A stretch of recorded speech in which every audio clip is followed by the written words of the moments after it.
please welcome to the stage the remarkable Michel Chikwanine. I'm extremely humbled and honored to be standing here in front of you today. It's so amazing to see so many young people wake up early from school and take your time away from school and be with us here. But before I start, I just wanted to thank a few people who've done an incredible job in making this day happen.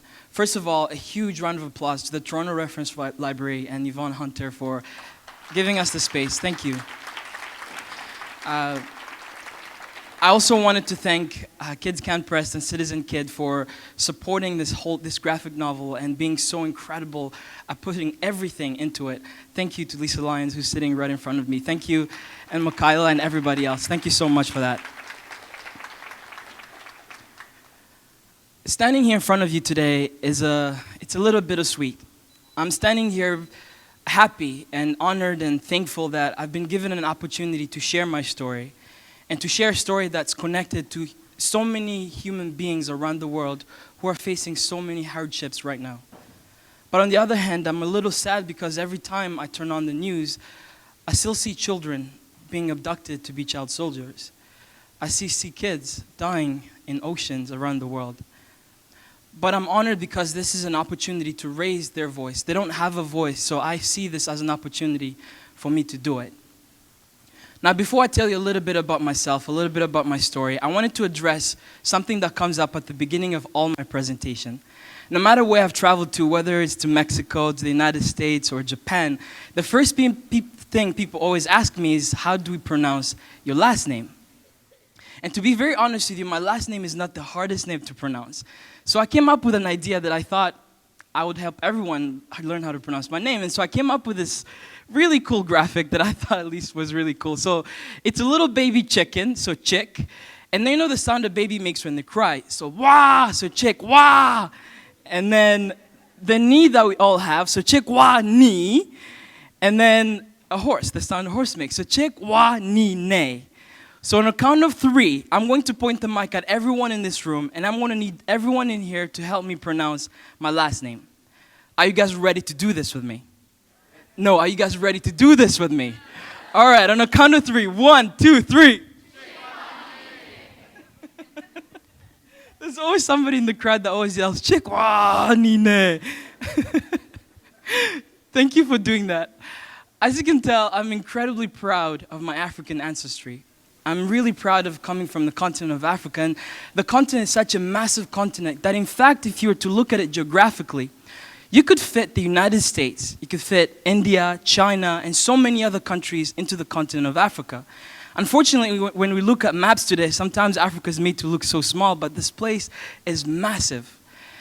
Along with being incredibly proud of being African, I'm proud of coming from the Democratic Republic of Congo. Congo itself is so massive that, in fact, if you're to put it into the United States, it would take over the entire west coast of the United States. So that means California, Arizona, the Dakotas, Iowa. All these places fit into the Democratic Republic of Congo. It's massive. It's massive, but also it's so diverse. In fact, in the Congo, there are 215 languages spoken by different people. Now, how many of you in here speak more than 2 languages? Just by a show of hands. A few people, that's amazing. In Congo, it's not rare, it's not weird to see people speaking more than 7 languages at once.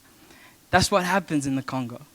And growing up in the Congo was such an amazing experience. And the reason why I wanted to tell you a little bit about Congo specifically was because, like many people who we see on the news today who are fleeing their countries and they're incredibly sad and are running away, it's not that they're not proud of their countries. It's not that they're not proud of the communities they come from. They all are. As I was growing up in the Democratic Republic of Congo. But unfortunately, sometimes because of social, economic, and political reasons, people just cannot stay in their homes. So today I'll be telling you a little bit of my story, but I wanted to touch upon 2 things. 2 things that have helped me overcome a lot of the challenges that I've faced in my life. And I think they're so important if all of us in here are hoping and maybe are passionate enough to make an impact in the world. And the 2 things are courage. The first thing is courage. The second thing is a pursuit of knowledge. Now, I'll talk a little bit later on in the presentation about what that means to me, but I wanted to introduce you about where I'm from, because I think it's important to understand where my story started. I grew up on the eastern part of the Democratic Republic of Congo in a little town in the east called Beni. It's the little red dot you see right there. And in Beni, I grew up with my family, and so I wanted to introduce you a little bit to my family. And so this is my father. My father's name was Ramazani Chikwanine. He was a human rights activist and a lawyer. What you don't see in this picture is my father's height. My father was 250 pounds and about 6'8". My father was a giant. So for any of you who want to ask me where my height went, please do not ask me after the presentation. But my father was incredible at what he did. He loved human rights. He loved standing up for people. And from a young age, he always taught me that it was so important to stand up for people. And he was always the coolest out of everyone that he worked with. He's the one on the right, to my right, with the glasses. This is my mother. Her name is Chibalonza Enungu Biamungu. She was a stay-at-home mom, and most importantly, she was also an entrepreneur. She used to sell these colorful African clothes, one of which she's wearing right there. She would make them and sell them in the market in Beni. These, again, are some of the other clothes that she used to make. This is my oldest sister. Her name is Vicky. She now lives in Ottawa. My second sister, her name is Vivian. And my youngest sister, Marizia. And growing up in my town of Beni, I loved being there with my family. But unfortunately, in the early 1990s, there was a little bit of a conflict that was going on between the dictator who was in power and this group of people called the Interahamwe's, who were closely related to the Tutsis in Rwanda. So if you've ever heard of the Rwandan genocide, they were closely related to the people there. And they were fighting over the land rights, because before Europeans carved up Africa into different countries, people used to access land freely. There was no need for papers or accessing into borders. And so growing up in my town of Beni, we used to see army trucks and soldiers coming through all the time. It wasn't a weird thing to see a tank passing by a home early in the morning. But when I grew up at that time, my father had set a rule into my house that everyone had to be home before 6 p.m. But as a 5-year-old kid, I was a little bit of a troublemaker. And every time my parents told me to do one thing, I always did the opposite of what they told me. And so one morning, as I was getting ready to go to school, I got out of my house, I was walking down the stairs, and my father pulled me aside, and he was extremely adamant that I had to be home before 6 p.m. that day.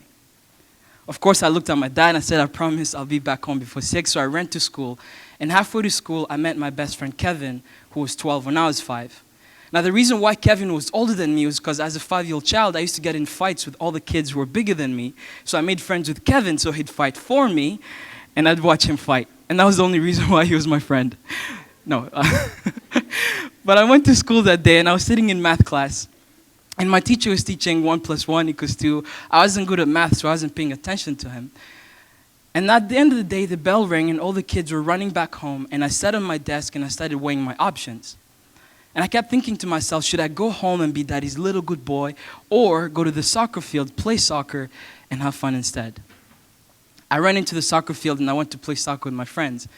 And as I arrived and I was kicking a ball, we saw a group of army trucks racing towards the field. And they surrounded the field, and all we heard the next minute were gunshots and people screaming. The next minute, we heard all these soldiers screaming in front of us. They grabbed us and threw us into different trucks, and they started driving away. And for hours, we drove on bumpy trucks until we finally stopped. They told us to get out, and when I took my first step out of the truck, I heard a crunch underneath my feet. So I looked on the ground, and I saw a skeleton. And there were hundreds and hundreds of skeletons scattered all across this field. And I was terrified of what I was watching, so I started to cry. The rebel soldiers gathered all the kids, they put us into different lines, and they started counting. 1, 2. 1, 2. And everyone who was given the number 1 was told to line up on the left side, and number 2s were lined up to the right side. I was given the number 1, and I was standing right in front of my friend Kevin, who was given number 2. And as we stood there, we were panicked, and we were having tears and crying. And this rebel commander kept walking through the lines, and he kept saying, "We are going to initiate you into our army." So they grabbed my left arm, they grabbed a knife, and they slashed my wrist. As I started to bleed, they took a substance called brown, which is a mixture of cocaine and gunpowder, and they rubbed this into the wound so I'd go crazy. They put a bandage over it. They blindfolded me. Told me to put my hands out. As I did, they dropped an AK-47 in my hand, but it was so heavy I couldn't lift it. I just dropped it. the same rebel soldier came behind me and he picked it up and he grabbed my finger and he put it on the trigger and he kept yelling at me to shoot. So I pulled the trigger. My hand shook and I dropped the gun on the ground, and the rebel soldier took off the blindfold, and I remember looking at my right hand and my hand was shaking and there's blood dripping from it. And as a kid, I used to be terrified of hearing gunshots, and every time I heard gunshots, I was always told that you have to duck down on the ground. So when I saw Kevin lying there, I thought that he was doing exactly what we were told when we were kids. Except I saw him and he was bleeding and he was crying, so I grabbed him and I thought he was going to be okay if we took him to the hospital. But Kevin never spoke again. The rebel commander came behind me and he grabbed me and he said, "You've killed your best friend, now your family will never take you back. We are your only family." And for 2 weeks, this is what the rebel soldiers called training. And after being trained to be a military, we were taken to a village that had food and gun supplies that we had to take over. We arrived at this village, the rebel commander gave the signal for all the kids to attack. But to be very honest with you, and to this day I have no idea what happened to me, but I had this overwhelming fear of my father punishing me for not being home before 6 p.m. I had no idea what day it was or what time of the day was, so I just ran into this field that I saw and ran as fast as I could. And for 3 days and 3 nights, I ran through a jungle having no idea where I was going. And somehow, miraculously, I ended up in a town called Butembo that wasn't far away from where my family lived. And I was put on a bus called Stout. And I ended up in Beni, where I was reunited back with my family. To be very honest with you, every time I tell that story, it never gets easier. But the reason why I tell that story is because my story is not unique. In fact, in the world today, there are 250,000 child soldiers who are forced to fight in the many different wars that we hear all around the world. And unfortunately, 40% of those soldiers are girls. But when I wrote this story, when I tell this story, it's not because I wrote it or tell it because I want you to feel sorry for me or feel pity for me. This has never been about my story. This has been about those children and the human beings all across the world that are suffering every single day. And I see that all the time. And because of that, I think all of us in here have the ability and responsibility to care for our fellow human beings around the world. And in order for us to do that, the first thing we have to be is to be courageous. And so I wanted to talk about courage and overcoming fear. Now, growing up in the Congo, my parents loved telling me stories every single day. Now, when I grew up, my dad used to tell me that, being afraid was one of the things that stopped people from fulfilling their potential. And I remember one day I was walking to school and I was afraid that Kevin was going to die, and we used to tell these stories all the time of people dying, and because it's what we saw all the time. And my father told me that sorry,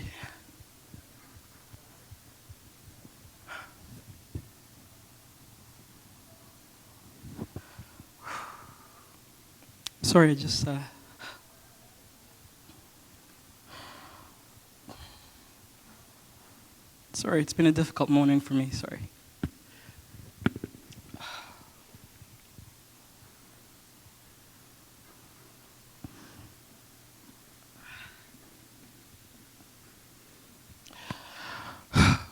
For me, overcoming fear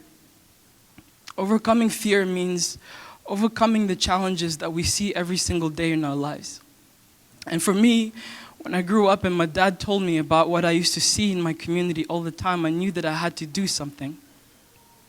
And so, for me, overcoming fear means overcoming the fear to stand up or stand out in our communities, to overcome the fear of asking questions that need to be asked about what's happening around the world. And when I think of fear, I think of how it stops us from achieving the things we need to achieve. And one of the world's greatest heroes, Nelson Mandela, used to say that courage is not the absence of fear, it's the triumph over it. That a brave man is not a man who's not afraid, but a man who conquers that fear. And every time I think of the word courage to overcome fear, I think of my mother. My mother was not the smartest woman, she only went up to grade 6. She was not the tallest woman, she was only 5'5". But my mom was so courageous. And when my father, who was a human rights activist, was assassinated in 2001 when we lived in Kampala, my mother took on the mantle of being the father, the mother, and everything in between. She would walk for 3 hours every single day, wake up at 5 a.m., walk for 3 hours to the United Nations High Commissioner for Refugees office, just so that we can get a refugee number. Because without a refugee number, you don't exist. You're not a human being. So I empathize with the plight of refugees that are going on around the world at the moment, because I lived it. And my mother would go every single day, and for 3 years she walked that walk every single day in one of the most dangerous streets for women. And she would do it until in 2004 when we were finally given a refugee number, and the government of Canada gave my family a one-way ticket to come here. So the reason why I'm standing here in front of you today is not because somehow it was lucky, but it was because the courage that my mom showed and the relentless action to wake up every morning to go to this office just so that we can get a number. So if we're going to make an impact, a positive impact in the world, my mom taught me that it takes relentless action, but it takes a lot of courage. And the other thing that it takes is the pursuit of knowledge. And for me, the pursuit of knowledge means being able to challenge the status quo. It means being able to look at something that you're given when a teacher teaches you history, to ask questions of why that happened, to ask yourself of what's happening in the world right now and how it's connected to the history that's going on. Now, I was very lucky to have grown up with a father who was extremely knowledgeable and loved education. And when I was a child, my sister Marizia used to use her left hand. And in Congo and in many developing parts of the world, using your left hand is a little offensive because most people don't have toilet paper, so when they do a number 2, they wash their hands with water. It's the left hand they use. I won't show you how they do it, but you kind of have an idea. And my parents, anytime you ate on a communal plate, so using your left hand was extremely offensive. And so they used to hit Marizia all the time when I was a kid. But my father wanted to understand why Marizia was using her left hand when no one else in my family ever did. So he read this book that was written by a French psychologist that warned of trying to force someone to use their right hand when they're naturally left-handed. And from that moment onwards, my father would yell, even hit anyone who dared touch Marizia. That day, my father defied his culture understanding because of truth and reasoning. And it was on that day that I realized that if we're going to change the world, that if we're going to make an impact in our communities and in the world, we need to be knowledgeable about everything that's happening around. But above all, my father taught me one thing that I hope to leave with you. Because he taught me something that I will never forget when he was constantly attacked as a human rights activist. I remember sitting with him and I asked him if he was ever afraid of dying. And my father told me one thing that I'll never forget to this day. He said, every single human being will die at one point. But the most important thing in life is not you being born or you dying, but the legacy that you leave for your community, your family, and everyone around in the world. That's what defines you as a human being. And he told me one more thing that I hope to leave with you guys today.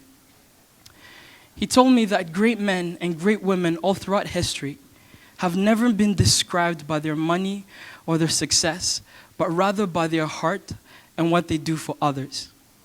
So for all of us here who are passionate about bullying, who want to end bullying in our schools, for those of us who want to make an impact on poverty, on wars, or help refugees all around the world, if we're going to make an impact in any of those things, I learned that one, we have to do it with enough courage. We have to be knowledgeable, but we also have to do it with a great heart. Thank you so much for having me here this morning, and I thank your schools and everyone else that came here. I'm extremely honored and humbled. Thank you so much.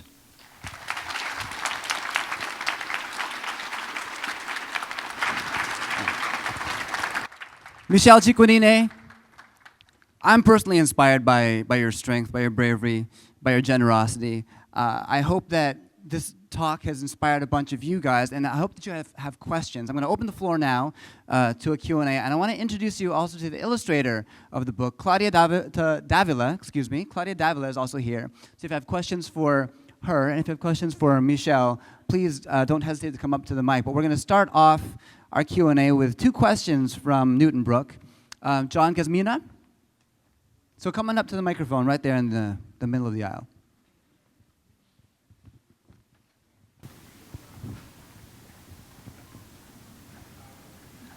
Hi. Uh, I have a few questions about the fact that you were given brown during your abduction. Were you addicted when you escaped? So was I addicted to brown brown, which is a mixture of cocaine and gunpowder, and I escaped. I was very lucky that my experience was only for 2 weeks. So I wasn't in this experience for a long time, so I wasn't as addicted as most people are. In fact, I wasn't necessarily at all, so thankfully, no. Yeah. What is like for a 5-year-old recover from being given such a powerful drug? So what is it like for a 5-year-old to overcome from giving such a powerful drug? It was difficult. I remember when it first happened, I was sweating and I was panicking, and so the soldiers kept telling me to calm down, and they were blindfolded me as a way of trying to stop me from just panicking. But I just kept crying and crying, and I didn't know what was happening. But thankfully, again, like I said, it wasn't for a long period of time, but I still bear the scars on my hand from that experience. So it's something that you can never forget. It will always happen that I went through this, but I overcame it very quickly, thankfully.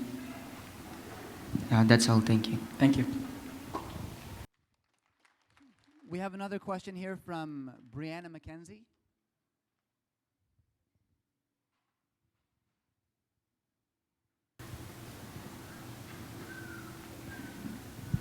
Too tall.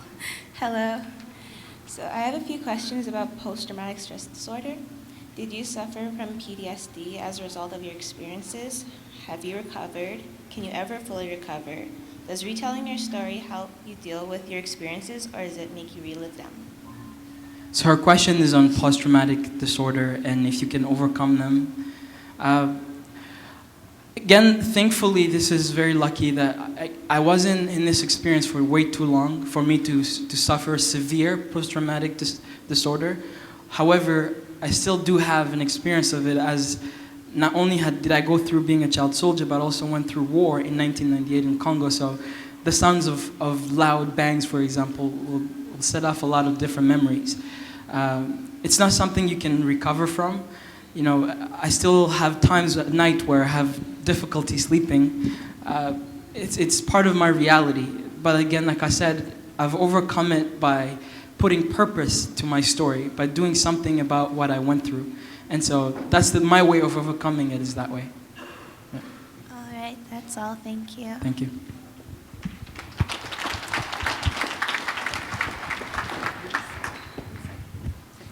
So we have 2 more questions from Lee's side. So who wants to come up first? Yes. Come on up to the middle aisle and say your name and your question. Hello, I'm Sally Cuthbertson. I was very motivated by what you were saying, and I have a question, if that's okay. I was going to ask if there was a single event that allowed you to move your focus from your past to your future in terms of the world's children. And also, how did you take the event from your past to help motivate you to cause change instead of drag you into that state of helplessness or depression? And I finally wanted to ask what I can do as a young person to help end the use of children in war. So there are 3 questions there. So Yes. the first question, I'll answer it in sequence. So it wasn't a single event that caused me to change. In fact, for a long period of time, I had a really hard time dealing with my story. I was extremely depressed. But I think what really moved me ahead was my father's influence in my life.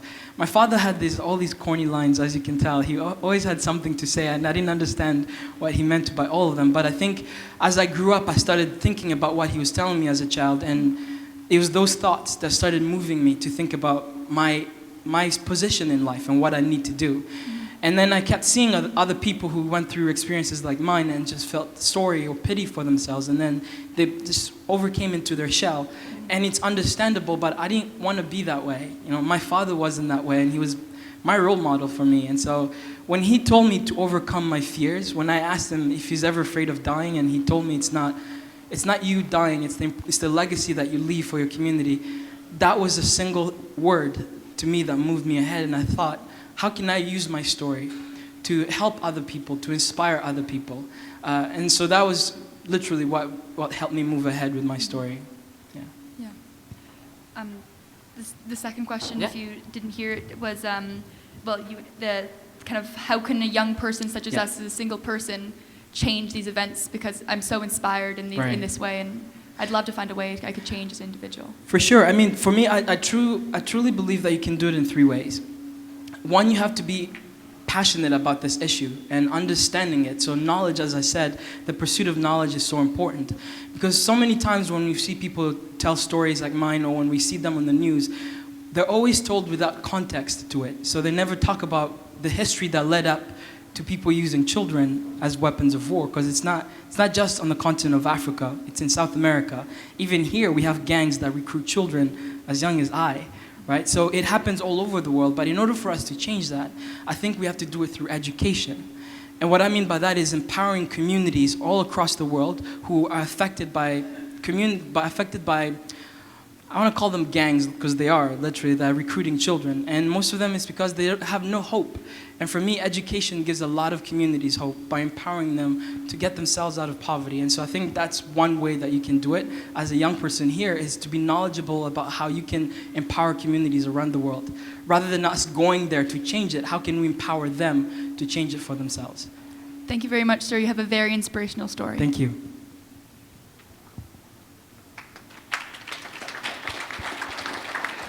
So go ahead with your name and your question.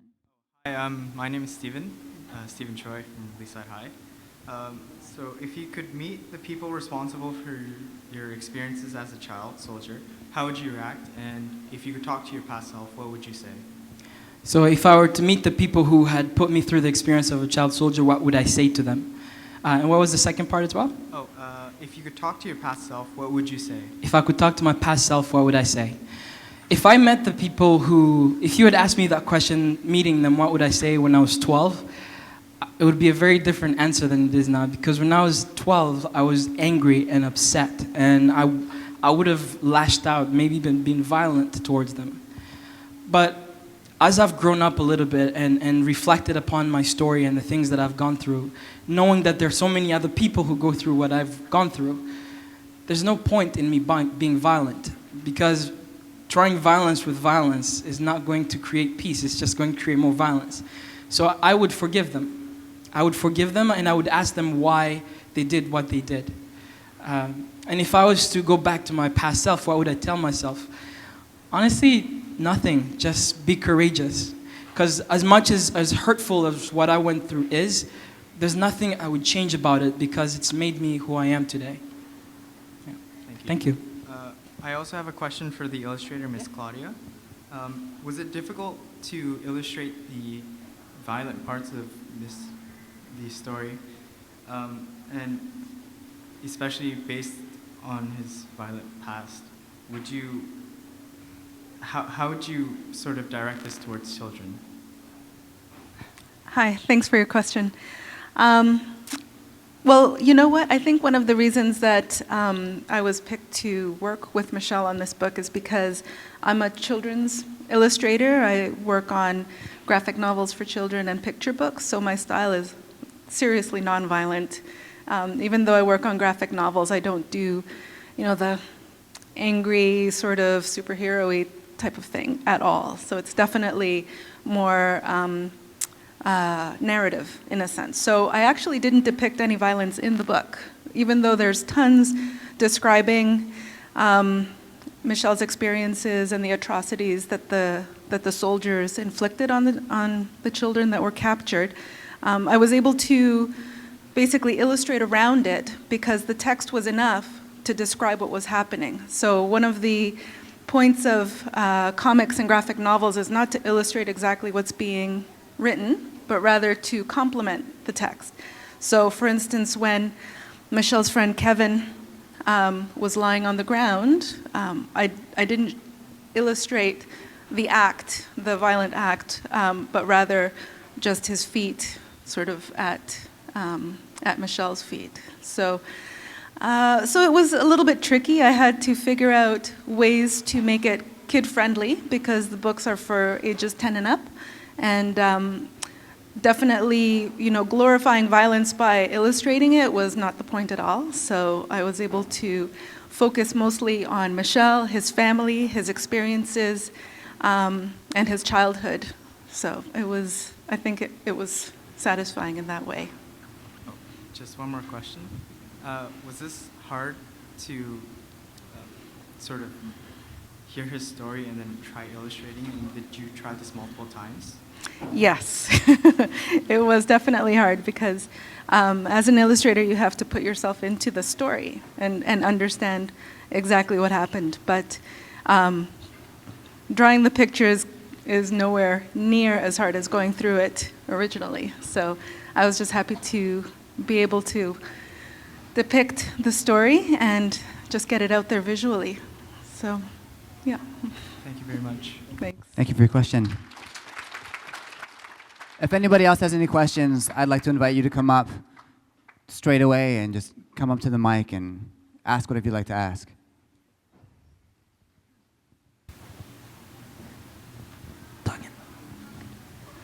Hi, I'm Susan James, and thank you so much for sharing your story with us. I just wonder to what extent you've linked with other child soldiers in North America to, I guess, work together to deal with this issue, to get the message across, and what are other ways that the message is getting across?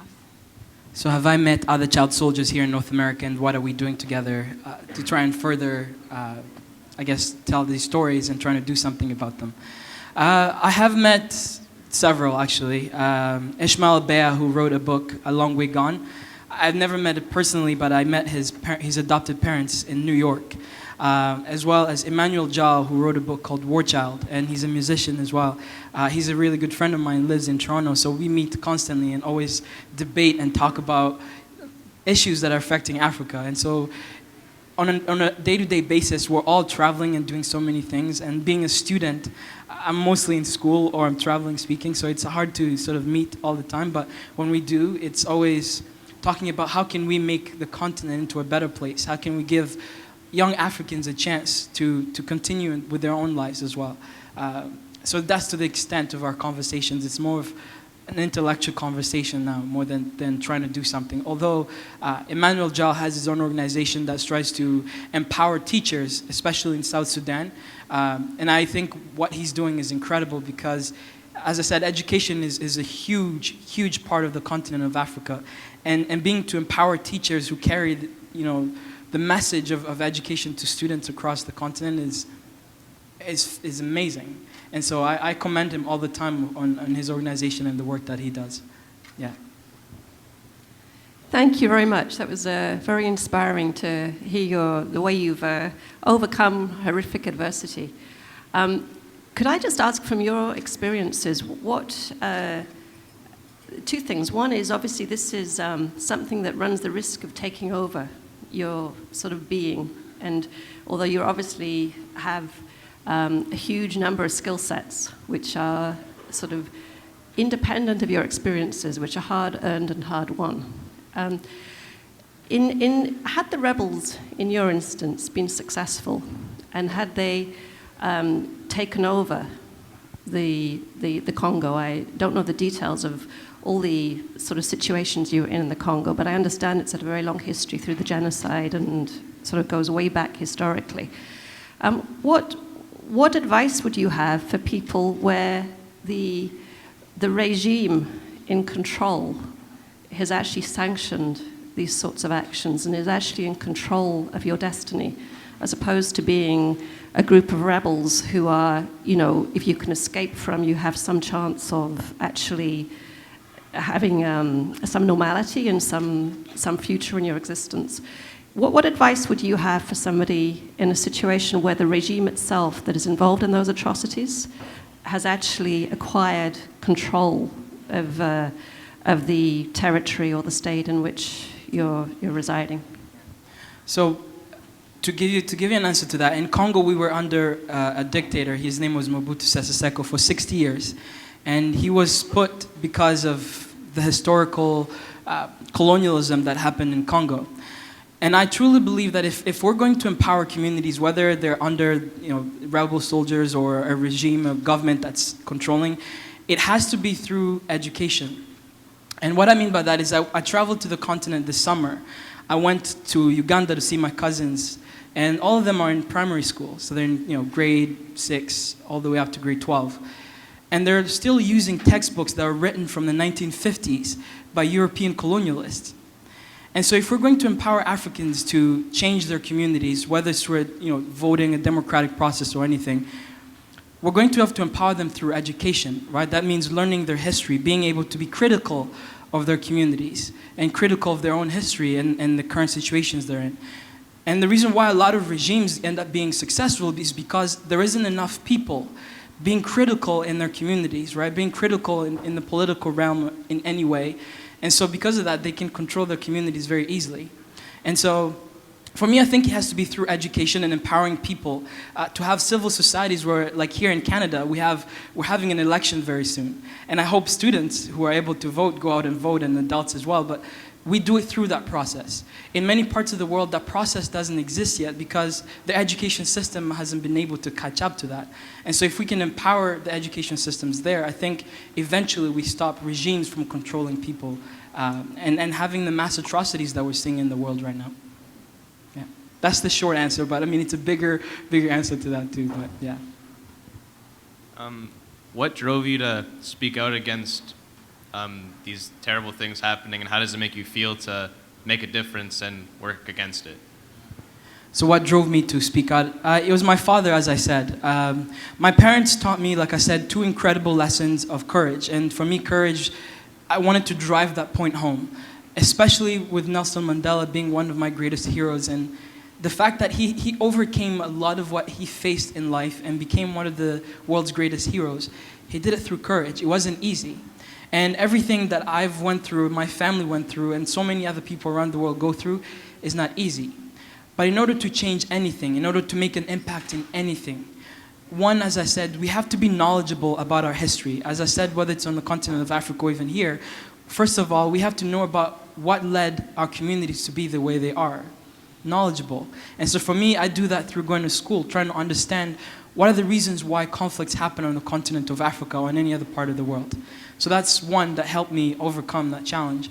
Number 2, it's overcoming your own fears, right? And I think about this every day. Think of how much of us, all of us, are afraid of things. Some of us are afraid when you see somebody being bullied. We're afraid to speak out because we're going to stand out and somebody's going to bully us. But yet, why shouldn't we stand up? Why shouldn't we stand out and ask questions that people don't ask on a day-to-day basis? So that takes overcoming your fears every single day. And for me, it took overcoming my fear of being a black man in a country that I didn't know and I didn't understand here in Canada. But yet I knew that I had to say something. It was important. It's an important thing that we have to do. And as I said, like my father said in the quote right there, all the greatest people in the world, whether they're women or men, the heroes that we celebrate, they've always done it not because they did it for money or because they wanted fame, but it's because they knew they had to change something. They had to help people. And so for me, that to me is one thing you have to pursue. That's a legacy you pursue. And that's really what's driven my motivation to stand up and tell my story. It's for those different reasons. And it's not easy. It's extremely hurtful. As you saw, it's every time I relive and tell that story, it's never easy. But it's important because there are other people going through this, and we need to stop it as young people. Especially because most of us are going to grow up and be in positions of power, whether it's through politics or in different organizations, and we have to know about what's happened in the world in order for us to change it.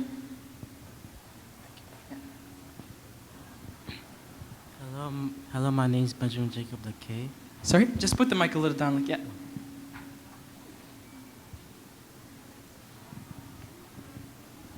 Hi, my name is Benjamin Jacob Lakay. How did your family react when you came home? How did my family react when I came home? They were shocked. In the graphic novel, there's an illustration of me with my parents in the hospital. My dad did not want to let go of me. He grabbed me and held me for a long time. We cried for days, literally, because they thought I was dead. They thought I was dead. I thought I would never see them again. So it was a huge shock, but a relief that I got to see them again. Last question. How did you two meet? How did me and Claudia? Yes. Well, it was through Kids Camp Press, and so when we sat down so Jessica D. Humphreys, who's the co-author of this graphic novel, we had sat many times because we worked with General Romeo Dallaire, who was the Canadian general in charge of the Rwandan peacekeeping mission during the genocide, and so we worked with him quite a lot on this topic of child soldiers. And we sat down and were thinking about writing this graphic novel, and we're looking of somebody who's going to take the story and bring the emotions into it, but yet not shock people, especially young people who don't see this every single day. And we saw a few of Claudia's amazing illustrations, and from that point onwards, there was no asking questions. And then we ended up meeting for coffee and just talked, and yeah, that's literally how we met. Thank you very much. Thank you. Hi, my name is Carla. How was your experience going back to Congo as an adult? How is my experience going back to Congo as an adult? Unfortunately, I haven't been able to go back to Congo for several reasons. My father, being a human rights activist, he was writing a lot of different articles about a few rebel groups that were fighting in the Congo. They were fighting over minerals, one of which is called coltan, and it's used in our cell phones and computers to regulate heat flow. And it's only found in the Congo. And so my father was assassinated for being a human rights activist, for trying to tell people what was really happening in the Congo. And for that reason, I've never gone back. However, I have gone back to the continent. So I was this summer in Uganda, in Tanzania, and in Rwanda. And I was doing sort of an education trip. I was trying to learn about what was going on the continent. I hope to go back to the Congo one day. And I think it'll be a very different experience because I left Congo when I was 10 years old. So, thank you. Hi. I just want to say I love your story. It's really touching, and it's good. Oh, okay, great. I just want to know, being so far away from your homeland, do you think you can, make an impact on people here than being close to your original homeland? So do I think I can make an impact here better than if you were there? If I were there? Yeah. I think it works both ways. As I said, we have here the resources to make the impact around the world. And when I say resources, I mean we have the knowledge. For example, being a student at the University of Toronto right now, I'm learning about African history and things that on the continent people will never be able to learn because they don't have the education system that Canada does. And so if I can learn about the continent's history and there's a lack of knowledge on the continent about its own history, right, through the education system, then I want to help people here understand that if we're going to help the continent, it's going to be up to through different ways, and one of those ways is empowering people through education, whether it's through building schools or having teachers learn different ways of teaching. That's for me how I make an impact here. On the continent, it's by empowering people there. I can't go to the continent and help every single person. However, what I can do is create links between here and there where people can help each other out.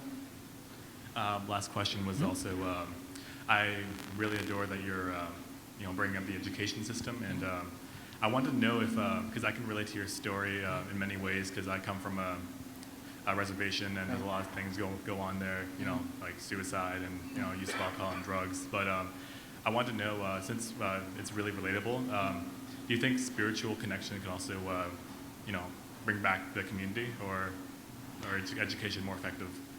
Extreme. I think one of the most amazing things of having lived in Canada and learning about First Nations here in Canada is how closely related so many cultures are, yet how different we are. For example, for me, one of the things that I loved about growing up in Congo and education there as a kid was the importance of appreciating the environment. As a kid, they taught you stories through the environment and what you saw. So spirituality, for whatever reason, whatever you believe in, I think is an important aspect of it. If you're going to move forward, if you're going to help people or your environment or whatever it is, it's going to have to be done through appreciating it. And for me, spirituality means appreciating something, right? And so, yeah, that's one of the ways to do it. Great, thank you. Thank you. As we say in our language, in my language, wache means thank you. Asante sana in Swahili. Thank you. Okay, thank you. Thanks.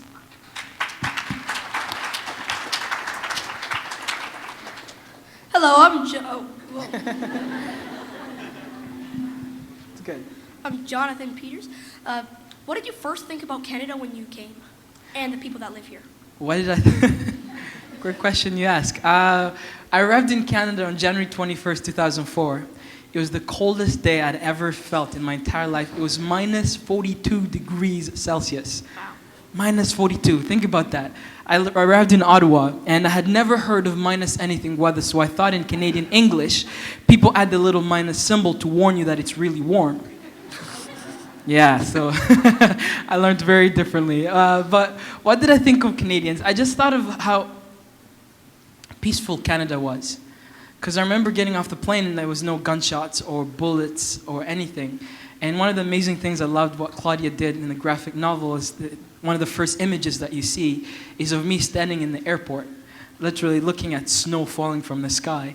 And that's really what I thought. I thought I was going to live in this freezer, and one of my questions was, why would anybody want to live in a freezer? But yet, people were so happy, and when we arrived, people were so welcoming. And so, it's a cliche that people say about Canadian people that we're too nice, and it's true. Canadians are too nice. And you only have to travel to the United States and back to kind of see that. But I think one of the things that I've loved about now being a Canadian citizen is just traveling all across Canada and seeing the incredible amounts of people, different people. That Canada isn't one thing, it's many things. And that's what I've loved about just living here and Canadian people in general. Yeah. That's all, thank you. Thank you. We have time for one more question.